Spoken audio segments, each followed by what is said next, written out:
Hey everyone, welcome back to Python Code Nemesis. In today's video, we'll be solving a very commonly asked question in the Google interview questions list on Leetcode. It's single-threaded CPU. Let's read the question first.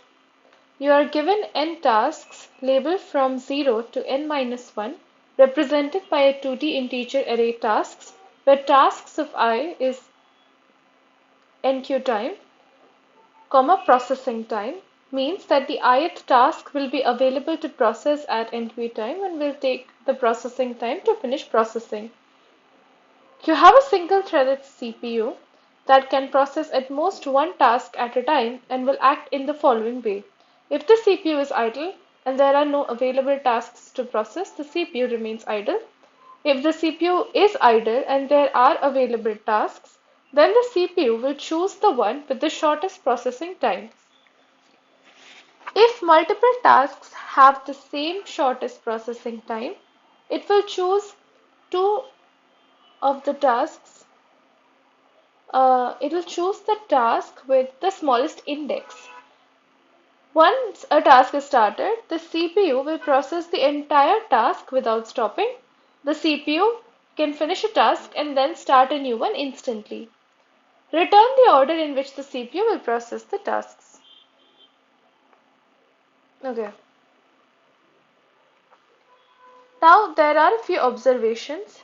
To solve this, at every instant, we need to know what the tasks that are ready to process and how much time it will take to process that task. So every task here, every task which has an nq time and a processing time. So the way I approach it is that let's say you have a current time right now. What are the tasks that are ready to process at this current time? So whatever tasks there are with nq time, which is kind of less than equal to this current time, those are the tasks that are ready to process at this particular moment. And based on the conditions that are given, if the CPU is idle and there are available tasks, the CPU will choose the one with the shortest processing time. So if we have 2, 3 and we have 4, 1 available, then the CPU is going to process 4, 1. So if this is task 0 and this is task 1, it will process task 1 first because it has a shorter processing time. So this is the main problem.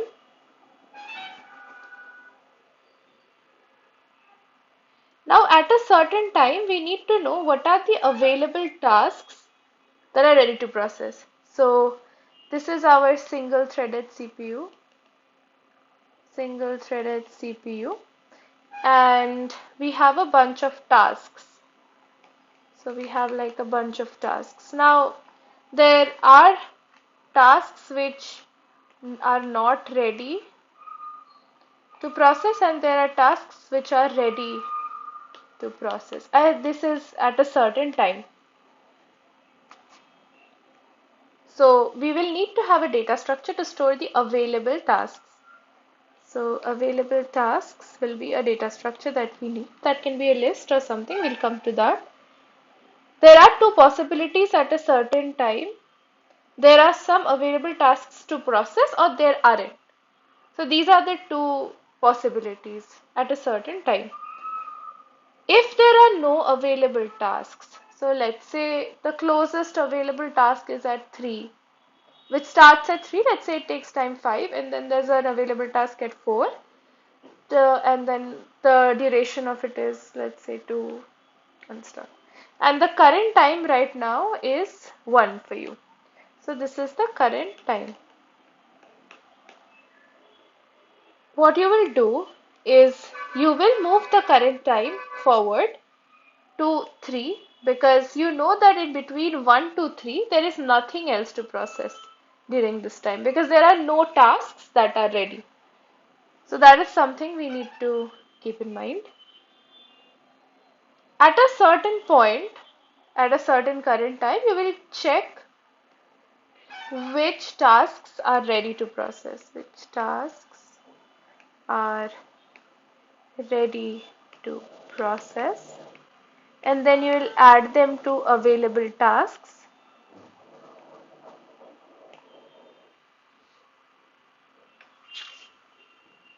Now, when you are adding something to available tasks, there is a condition in the question which said the CPU will choose the one with the shortest processing time. So you need to store the available tasks in the order of the processing time. So if there is the processing time is 2 and let's say this is 0 and this is 1. So processing time for the 0th task is 5. So it should be like 5 0 and then 2 1. But when you're taking it out, when you want to see and when you want to perform a task, this CPU will be performing this task, you will choose 2 comma 1 5 because this has a lesser processing time. So at every point, if let's say there are 10 elements in this tuples in this array list, you will need to get the one with the shortest processing time every time. And if you do it brute force, it will take a lot of time. So instead, we could use a min heap, a priority queue to which will be ordered by the processing time. So the first element in that tuple here that we have will be the processing time and the next will be the room number. So it will always, the smallest processing time task will always be at the top. So when you pop from that heap, you will always get that. Now to understand all of this better, let's take an example. So let's take this.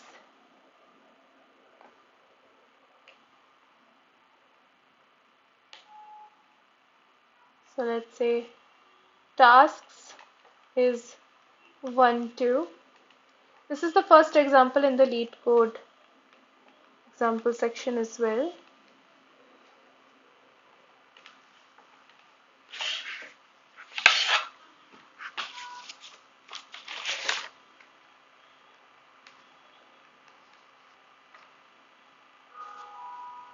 So this is task 0, this is task 1, this is task 2, and this is task 3.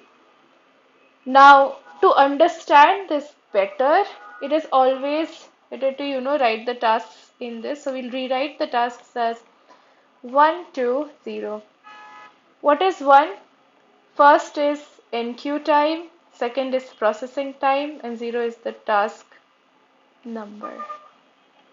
This will be 2, 4, 1, 3, 2, 2, and 4, 1, 3. This is what it will look like. Now, let's look at what's going to happen as the time progresses. So let's have a current time.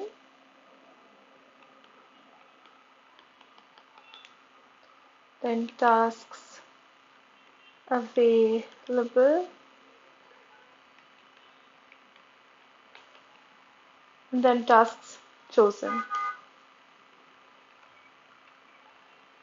So at time 0, what are the tasks that are available? Is anything available at all? No, because the first NQ time that we see is 1 in this example, in this list of tasks. So there is nothing.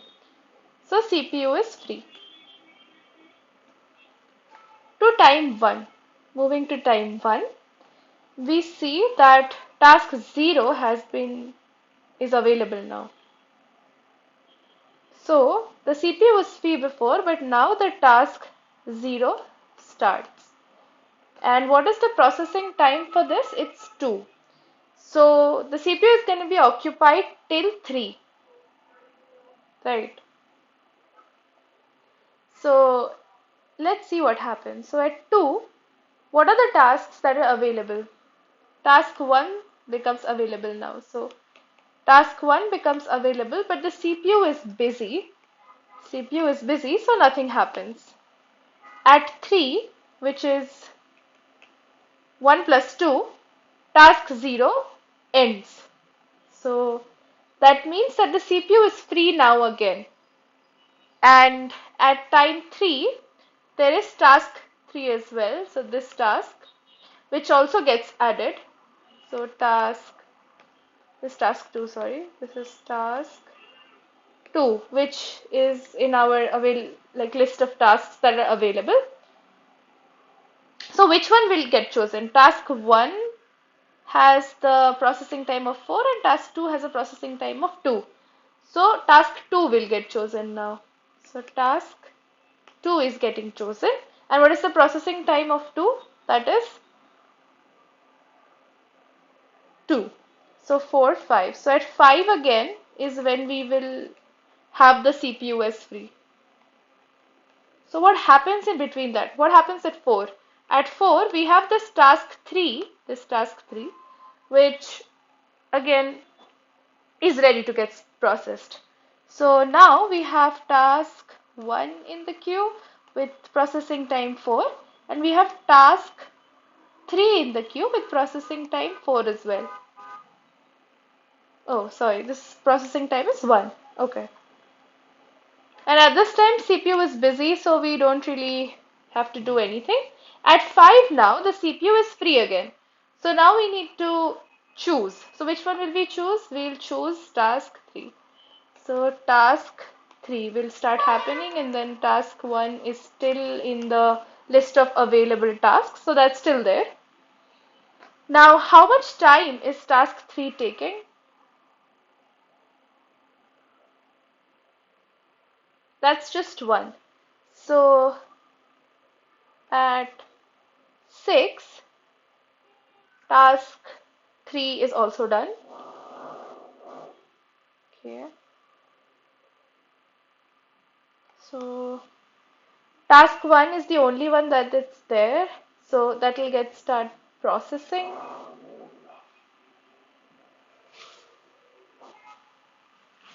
So this is 1 and this is 2. So now we remove this, and then task 3's time was 1. So from 5 plus 1.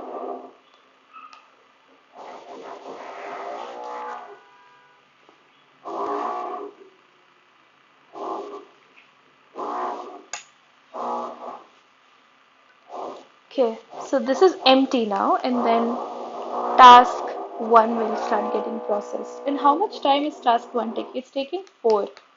So all of this will end at time 10. And then the CPU will become free again. So what is it that we need to find out? Let's see. Return the order in which the CPU will process the task. So how did it process? So 0 and then 2 and then 3 and then 1. So the answer should be 0, 2, 3 and 1. This is the main flow of how the things is going to happen. Next, let's try to understand this a little more. So this is the answer that came out. What we understand from this is that at every point in time, we need the tasks which have enqueue time less than equals the current time.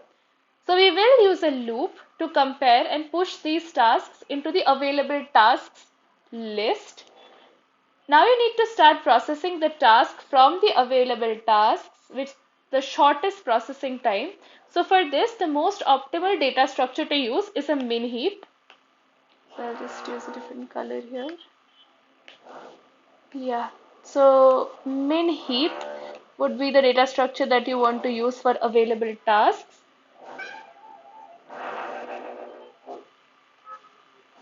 Once you pop the task from the available tasks heap and append it to your answers list, next you can move the current time forward by this task's processing time like we have done here. So once you are processing a task, just move the current time forward by this task's processing time, because we know this is a single threaded CPU, so only one task will get processed at a certain time. Okay, this is great. So let's just move on to the code. Okay, so let's write the code.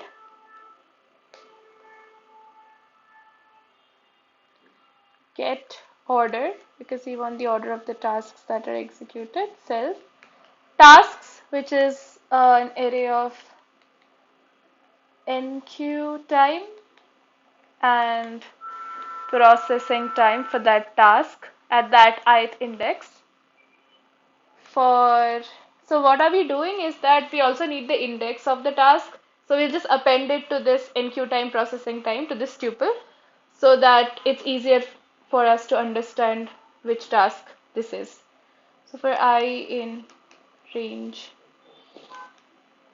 length of tasks,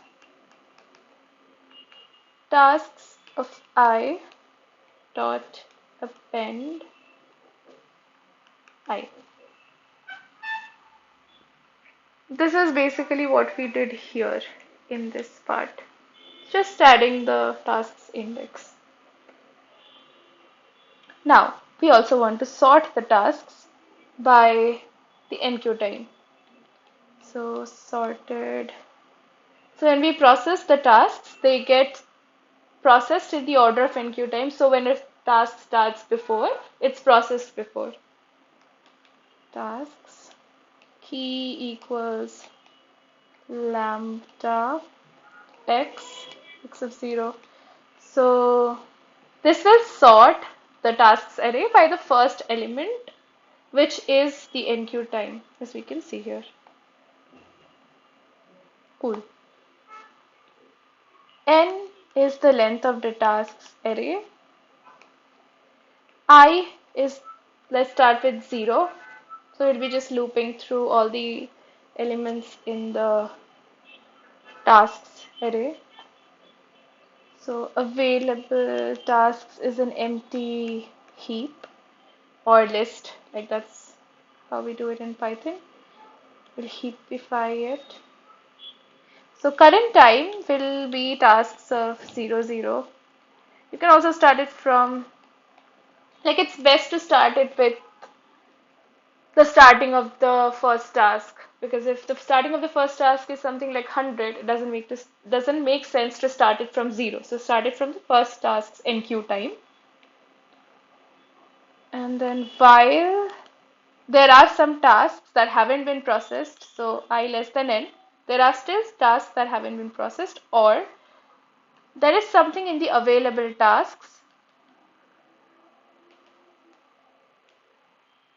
Okay, so now there is two things that can happen, but before that, we are at a certain like time, and it could be that there are no available tasks. So if there are no available tasks, if not available tasks, then processing something at this time, it's not going to be helpful at all, right? So move on the current time, like progress the current time to max of current time and tasks of I of 0. So the task that we are processing, let's say it starts at 5, we'll just move the current time to 5 so that there is something that we can process, because there are no tasks left otherwise.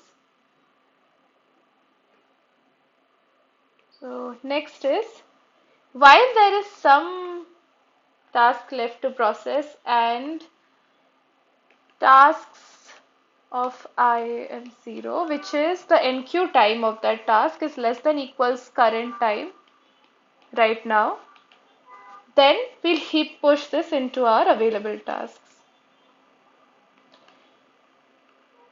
So the tasks array, if you remember, was already sorted, right? So it's gonna be in order. So at a certain time, if tasks of I is greater than current time, you know that all the other tasks have an enqueue time which is greater than current time.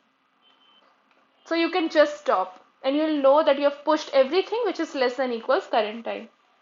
So available tasks, and then this is the tuple that we'll create. The first is the processing time, because when we are popping and we are deciding what tasks the single threaded CPU is wanting to process. we want the task with the least processing time to be given priority. So this is how we are doing that. And this is the task number. So tasks of I of 2. So this is how we're just storing it in the heap. And we just keep moving forward. Now, we will pop from the available task. So this is a task that we are now ready to do. And processing time, task number is equals heap pop available tasks. So you have popped it from the heap and you know which task you're doing right now and how much processing time it's going to take. So append this thing to the answer. So answer.append the task number and the current time plus equals processing time, because you know that in this time the CPU cannot process anything at all. So you will just progress the current time to current time plus the processing time. So that task will end by that time. And now you just need to return the answer. So this is how we solved this question. The code, I will have it as a link for GitHub in the comments or the description. Thanks for watching. If you have any doubts, please feel to leave comments. I will check them out. Thank you so much. Have a great day.